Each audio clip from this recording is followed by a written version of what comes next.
Hello and welcome dear students. Welcome to my YouTube channel GFS Guide by Udit sir ji. और मैं हूं आपका अपना chemistry mentor. We have not met each other since a long time, but destiny have some other things to do. Let us talk about the today's topic. जैसा कि आप सभी जानते हैं, as you all know that our board is going to happen. We know that our board is going to happen and there is no doubt regarding it. I think what I remember that CBSE board is going to happen from 24th of April, but their main exam is about around 6 May. Okay, first chemistry I think. And if I talk about ISC board, so 26th on 26th of April they are having English language examination, which is a very important part for them because they know the level of paper. I have been the part of ISC for long time because I was studying in the school. So CBSE board paper हलवा 95% ले लो सब। क्या मजाक है भाई साहब, मजाक कर रहे हो क्या भाई? ओ भाई, क्या कहना क्या चाहता है भाई ये?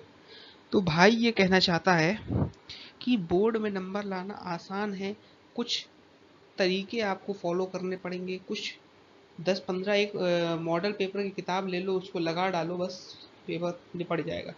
पेपर आसान आता है। और तो ध्यान रखना है कि हम लोग कुछ चीज़ों का, जैसे कि पी वाई क्यूज होता है, एक एफ वाई क्यू होता है। P Y Q past year question, F Y Q future year question.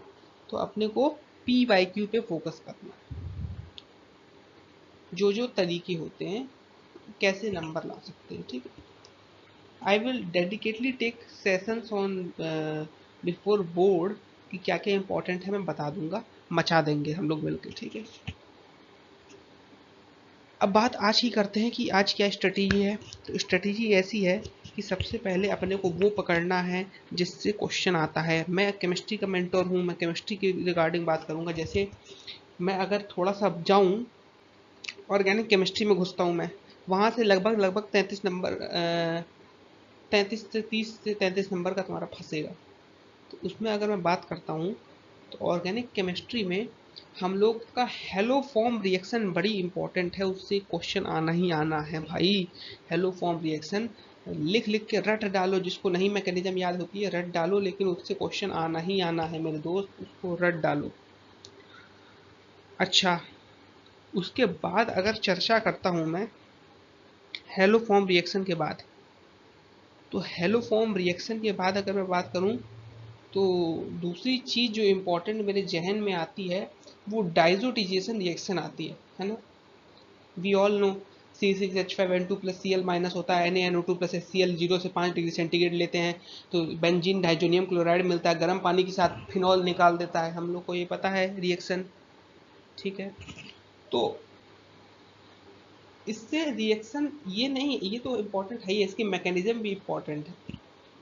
तो लेकिन इससे जो हम लोग रिएक्शंस बनाते हैं अलग अलग, कि HbF4 के साथ करा दिया तो फ्लोरोबेंजीन बन गया, Ki के साथ करा दिया या Na के साथ करा दिया तो आयोडोबेंजीन बन गया। पकड़ पा रहे हो मेरी बात? मैं समझ सोचता हूँ। तो ये चीज़ इंपॉर्टेंट हो गई। और क्या इंपॉर्टेंट हो जाएगा सर?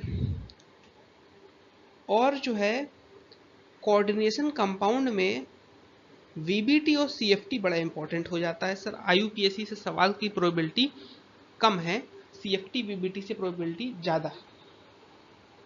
बात समझ में आती है मेरे हिसाब से, कोई उसमें दोहराए की बात नहीं, बात समझ में आती है। और दूसरी चीज़ और बताऊं मैं, फिजिकल केमिस्ट्री में सॉलिड स्टेट में मैं घुसता हूं तो डेंसिटी का क्वेश्चन कन्फर्म है। बात समझ में आती है। सॉल्यूशन में मैं घुसा तो कॉलीगेटिव प्रॉपर्टीज पढ़ लेनी है मेरे को, उससे न्यूमेरिकल फंसेगा या एक हेनरी लॉ। भाई वो भी, भाई एग्जामिनर के दिमाग में क्या चलेगा, कॉलीगेटिव प्रॉपर्टी और हेनरी लॉ।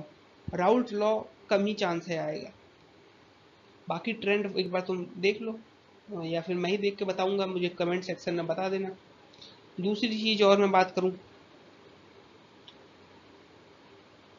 केमिकल काइनेटिक्स में फर्स्ट ऑर्डर रिएक्शन कंफर्म में आना, उससे न्यूमेरिकल आएगा हाफ लाइफ वगैरह से आ जाएगा, रेडियो एक्टिविटी वगैरह। अच्छा, और अगर हम थोड़ा सा घुसते हैं तो इलेक्ट्रोकेमिस्ट्री में फराडे लॉ से सवाल पक्का आएगा। ठीक है,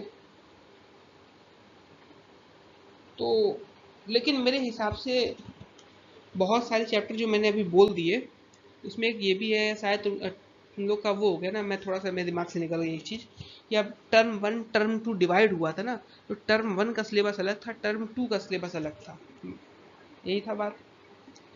तो ऑर्गेनिक केमिस्ट्री शायद मुझे याद है हेलो एल्केन हेलो एरीज आ चुका है, तो अब उसके आगे का आएगा, आई थिंक मेरे हिसाब से यही था।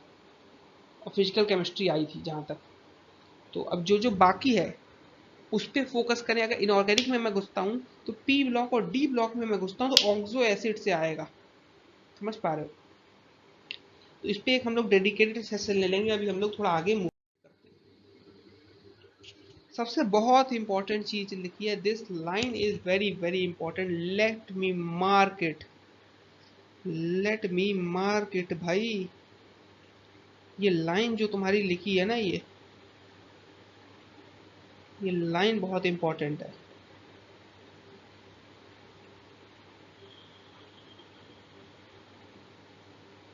बी काम, हमेशा शांति बनाए रखें पेपर में। नंबर टू बात जो लिखी है उसको भी मैं लिख देता हूँ, उसको भी मैं लिख देता हूँ। Have faith on your self, भाई तुमने जो भी पढ़ा है उस पे विश्वास रखो, मास्टर पे विश्वास रखो, जो पढ़ाई से तुमको सही पढ़ाई से तुम जाओ, आराम से काम होके पेपर दे करके आओ, कोई टेंशन की बात नहीं है। और मचा देना जीएफईएंस, तुम सब जीएफईएंस हो, मचाओगे, फोड़ोगे। और प्लीज प्लीज प्लीज केमिस्ट्री में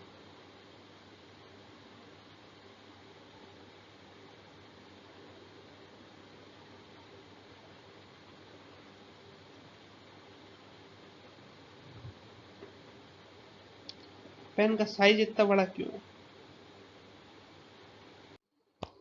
तो इसके आगे की चर्चा प्रारंभ करते हैं, कुछ ज्ञान की बातें कर लेते हैं अपन।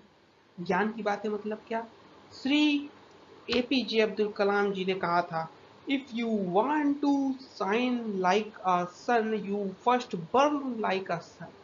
सन की तरह तुमको अगर उसकी ज्वाला की तरह चमकना है, क्योंकि जब तक घिसोगे नहीं तब तक चमकेगा नहीं भाई, चमकना है तो घिसना पड़ेगा।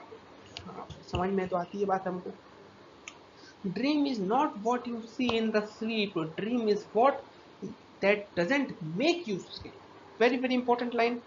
Yes or no? So we should focus, just focus on your dream, just focus on your goal that you want to achieve 95%. You want to make your parents proud of you.